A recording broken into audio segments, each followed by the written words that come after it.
Focus of the day.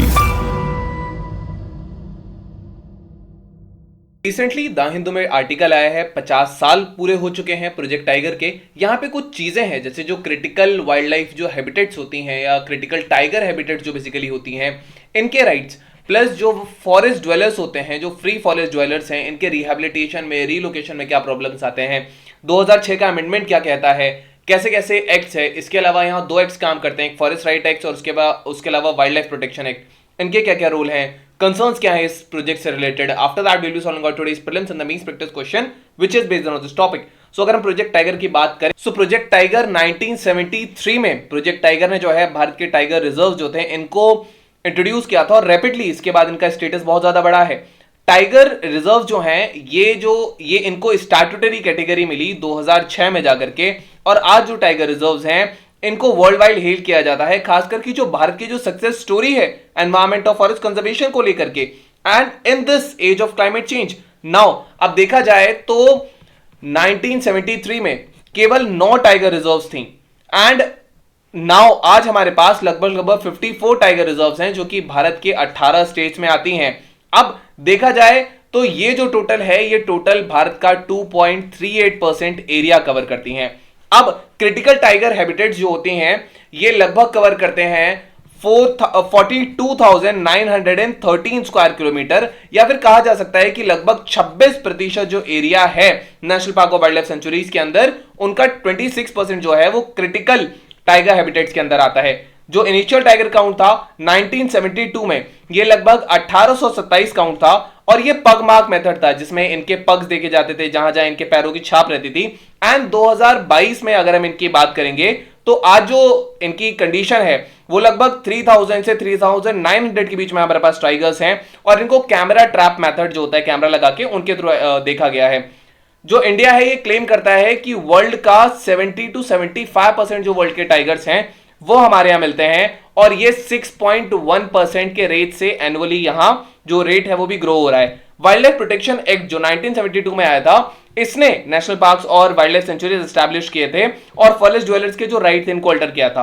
Project tiger पहले ये centrally sponsored scheme थी, इसमें क्रिटिकल टाइगर हैबिटेट्स हैं, बफर एरियाज हैं। नाउ इससे कॉन्फ्लिक्ट अराइज होता है इन लोगों को रिलोकेट करने के लिए एंड जो कोएग्जिस्ट करते हैं टाइगर्स के साथ। 2006 के अमेंडमेंट की बात करेंगे तो मनमोहन सिंह ने उस टाइम पे एक टाइगर टास्क फोर्स बनाई थी जिसको 2005 में एस्टैब्लिश किया गया था और ये जो थी ये टाइगर के जो नंबर कम हो रहे थे सरिस्का में राजस्थान में, डिस्पाइट बहुत हैवी इन्वेस्टमेंट्स हैं, ये क्यों हो रहा था तो कम पैसे में इसको बनाया गया था। टास्क फोर्स ने कुछ फ्लॉज आइडेंटिफाई किए जैसे गन्स, कार्ड, फेंसेस का तो हम यूज ही करते हैं, लेकिन स्टिल यहां जो कॉन्फ्लिक्ट्स थे फॉरेस्ट अथॉरिटीज के बीच में या लोकल जो कोएग्जिस्टिंग कर रहे थे टाइगर्स के साथ उनको हाईलाइट किया गया। सितंबर 2006 में वाइल्ड लाइफ प्रोटेक्शन एक्ट जो था इसने नेशनल टाइगर कंजर्वेशन अथॉरिटी का निर्माण किया और यहां एक कंजर्वेशन प्लान जो है वो इंट्रोड्यूस किया गया। लेटर ऑन व्हाट हैपेंड कि जो फॉरेस्ट ड्वेलर्स के जो राइट्स है इनको मॉडिफाई किया गया एंड पॉसिबल रिलोकेशन कंसिडर किया गया, वाइल्ड लाइफ किलिंग्स को परमिट किया गया अगर वो ह्यूमन लाइफ को थ्रेटन करते हैं। तो शेड्यूल्ड ट्राइब्स और other traditional forest dwellers act जो है इसको 4 महीने बाद बेसिकली एनेक्ट किया गया और इसने ट्राइबल फॉरेस्ट की जो राइट्स है इनको रिकॉग्नाइज किया, प्लस जो वहां की जो लोकल ग्राम सभाज हैं वहां इनको बेसिकली इनको मैनेज करने के लिए जो फॉरेस्ट राइट्स हैं उनके लिए वहां इनको रखा गया। इसके अलावा अगर वहां कोई चेंजेस होते हैं या उनका रिलोकेशन होता है तो वो ग्राम सभा की स्वीकृति पर ही हो सकता है। अब एक्ट ने लगभग देखा जाए तो 20 करोड़ भारतीयों का जो लिवलीहुड था उसको सिक्योर किया, जिसमें से आधे जो थे वो ट्राइबल्स थे और वो लगभग 1.79 लाख विलेजेस जो थे उनके लोग थे। जो फॉरेस्ट राइट एक्ट है लेटर ऑन, एक तो वाइल्ड लाइफ प्रोटेक्शन एक्ट ने दिया, इसके अलावा फॉरेस्ट राइट एक्ट ने लेटर ऑन दोबारा से क्रिटिकल टाइगर हैबिटेट जो है या जो क्रिटिकल वाइल्ड लाइफ हैबिटेट्स हैं इनको एस्टैब्लिश किया। ये वाइल्ड लाइफ प्रोटेक्शन एक्ट के अंदर जिनको एस्टैब्लिश किया था उससे अलग थे क्योंकि यहां पे डाइवर्जन नहीं हो सकता था इनका नॉन फॉरेस्ट पर्पसेस के लिए। ये डिमांड थी जो आदिवासी बहुत टाइम से कर रहे थे। इसके अलावा अगर हम रिलोकेशन की बात करें, यहां प्रॉब्लम है कि जो वाइल्ड लाइफ प्रोटेक्शन एक्ट है ये केवल वॉलंटरी रिलोकेशन जो है उसको परमिट करता है, म्यूचुअली एग्रीमेंट हो ट्राइबल कम्युनिटी के बीच में प्लस वहां की ग्राम सभा और जो अथॉरिटी है स्टेट उसके बीच में। While right to fair compensation and transparency था in land acquisition, rehabilitation and resettlement which is the LARR act of 2013। इस एक्ट के अंदर अलग अलग चीजें आती हैं, कंपनसेशंस आते हैं। नाउ यहां पर एक चीज है, हाउएवर कंपनसेटिंग होता है, जैसे लगभग दुगनी मार्केट वैल्यू इनको दी जाती है अगर इनको वहां पे रिलोकेट किया जाएगा, लैंड एसेट की वैल्यूज की, अलाउंसेस की, इनके आसपास जो छोटे छोटे पेड़ पौधे रखे हैं उनकी वैल्यूज को देखा जाता है, बेसिक एमिनिटीज दी जाती हैं, इलेक्ट्रिसिटी, रोड्स एंड ऑल, ये सारी चीजें दी जाती हैं। लेकिन अगर हम गवर्नमेंट को देखें तो केवल लिमिटेड कंपनसेशन फिलहाल गवर्नमेंट दे रही है, वो है केवल 15 लाख रुपए का, और ये भी लीगल रिक्वायरमेंट मेंटेन नहीं कर रहा है, जो कि लार एक्ट जो है ये एस्टैब्लिश करता है। फिलहाल इनको ये बिल्कुल भी फॉलो नहीं करते हैं, 15 से 10 लाख रुपए दे दिए जाते हैं। अब ऑफिसर्स जो है ये मिनिमल कंसेंट भी लेते हैं, जहां वॉलंटरी कंसेंट होना चाहिए यहां मिनिमल कंसेंट लिया जाता है। 2019 के हिसाब से लगभग 57,000 फैमिलीज ऐसी थी जो क्रिटिकल टाइगर हैबिटेट्स में रहती थी। लगभग 50 टाइगर रिजर्व्स में, टाइगर रिजर्व जो हैं ये रेजिस्टेंस फेस करते हैं क्योंकि यहां फॉरेस्ट राइट को रिकॉग्नाइज करना होता है। अब यहां पे कॉन्फ्लिक्ट अराइज होता है। जो नेशनल टाइगर कंजर्वेशन अथॉरिटी है, इनिशियली इन्होंने फॉरेस्ट राइट जो एक्ट है इसके राइट रिकॉग्नाइजेशन को खास करके क्रिटिकल जो टाइगर हैबिटेट्स है इनमें डिनाई कर दिया था। लेटर ऑन इसको विड्रॉ किया गया जब यूनियन एनवायरमेंट मिनिस्ट्री ने गाइडलाइंस इशू की। क्लैश है फॉरेस्ट राइट एक्ट के प्रोविजंस में पब्लिक यूटिलिटीज के लिए और जो यूनियन एनवायरमेंट मिनिस्ट्री है इसका वाइल्ड लाइफ क्लियरेंस को लेकर के जो इंसिस्टेंस है, यहां पर एक चीज आती है। एंड भारत की जो एक्सपेंडिंग टाइगर पॉपुलेशन है और रिजर्व्स भी बढ़ रहे हैं, इससे कॉन्फ्लिक्ट बढ़ सकते हैं फॉरेस्ट बायोडायवर्सिटी के लिए आने वाले भविष्य में। अब अगर हम बात करेंगे अचीवमेंट्स क्या है इस प्रोजेक्ट टाइगर के, तो इंडिया की जो टाइगर पॉपुलेशन है वह फिनोमिनल सर्च हुआ है रिसेंट ईयर्स में। लगभग 30% जो है वो आबादी लास्ट 8 ईयर में ही बढ़ी है। कवरेज जो है केवल 1970 में हमने देखा था कि केवल ऐसी 9 रिजर्व्स थी जो उस टाइम पे थी 1970s में, 1972 के अराउंड। एंड अब जो है हमारे पास 54 टाइगर रिजर्व्स हैं जो भारत के 18 स्टेट्स में हैं। एंड लगभग 57,000 स्क्वायर किलोमीटर का जो एरिया है वो क्रिटिकल टाइगर हैबिटेट के अंदर आता है। नाउ इंडिया का जो कमिटमेंट था टाइगर कंजर्वेशन को करने का, ये ग्लोबल लीडर के फॉर्म में भारत सामने आया है। और हमारा जो एक टारगेट था विच वॉज TX2 टारगेट, ये गोल था टाइगर की पॉपुलेशन को डबल कर देना 2022 तक, लेकिन हम इसको अचीव कर चुके हैं 2018 में। 4 साल पहले ही हम इस चीज को अचीव कर चुके हैं, इनको दुगना करना।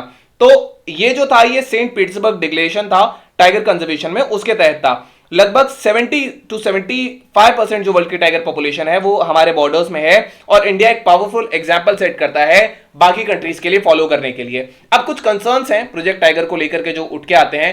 सबसे पहले आता है हैबिटेट का फ्रेगमेंटेशन हो जाना। जो क्रिएशन है डिजाइन टाइगर रिजर्व्स का, इससे जो हैबिटेट है वो फ्रेगमेंट हो जाता है और इससे आइसोलेटेड टाइगर पॉपुलेशंस हो जाती हैं छोटे छोटे एरिया में अगर वो फ्रेगमेंट हो जाती हैं, क्योंकि तो ये जो आइसोलेटेड पॉपुलेशंस हैं इनमें जेनेटिक प्रॉब्लम होगी, डिजीज होंगे और बाकी के थ्रेट्स होंगे, मेट का मिलना नहीं होगा। इसके अलावा ह्यूमन वाइल्ड लाइफ कॉन्फ्लिक्ट जो है ये बढ़ रहे हैं। ह्यूमन टाइगर कॉन्फ्लिक्ट जो है ये रिसेंट ईयर्स में बढ़ा है, जैसे हैबिटेट लॉस है, फ्रेगमेंटेशन है, डिफॉरेस्टेशन है, या टाइगर पॉपुलेशंस का सैचुरेशन हो जाना एक रीजन में, क्योंकि इनको बड़ा इलाका चाहिए होता है रहने के लिए, ह्यूमन सेटलमेंट्स का इंक्रीज होना, एग्रीकल्चर लैंड्स का बढ़ जाना, ये सारी चीजें प्रोटेक्टेड एरियाज के अंदर।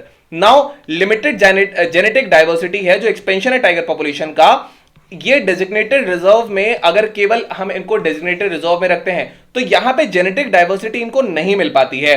इनब्रीडिंग होती है जिसका एक्ट बेसिकली हेल्थ पर इंपैक्ट आएगा और इवोल्यूशन पे भी इसका इंपैक्ट आएगा। सो जेनेटिक डाइवर्सिटी यहां पे नहीं बन पाती है। स्ट्रक्चरल और इंप्लीमेंटेशन इश्यूज हैं प्रोजेक्ट टाइगर के लिए, जैसे कॉन्फिडेंस नहीं है, ट्रस्ट बिल्डिंग नहीं है फॉरेस्ट डिपार्टमेंट के बीच में, प्लस जो फॉरेस्ट ड्वेलर्स हैं उनके बीच में, लोकल कम्युनिटीज के बीच में, ग्राम सभा और स्टेट गवर्नमेंट के बीच में कोऑर्डिनेशन नहीं है, लो कैपेसिटी है लोकल फॉरेस्ट ऑफिशियल्स के लिए, एंड इनफैक्ट इफेक्टिवली सर्विलेंस नहीं है, मॉनिटरिंग नहीं है टाइगर पॉपुलेशन का। एक और यहां पे चीज उठ के आती है जो आती है कि एडिक्वेट प्रोटेक्शन नहीं है एरियाज के बाहर।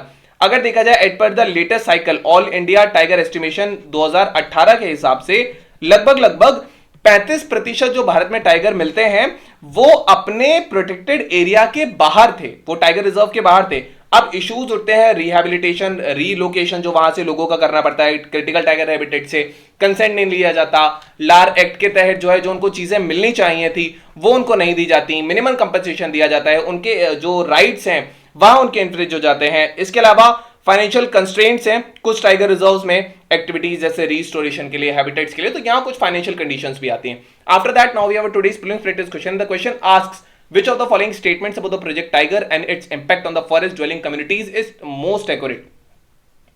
The September 2006 amendment to the Wildlife Act led to involuntary relocation of forest dwelling communities from the critical tiger habitats. The Scheduled Tribes and other traditional forest dwellers act provided legal recognition and management rights to Gram Sabhas in forest, but did not prevent diversion of critical wildlife habitat for non-forestry purposes.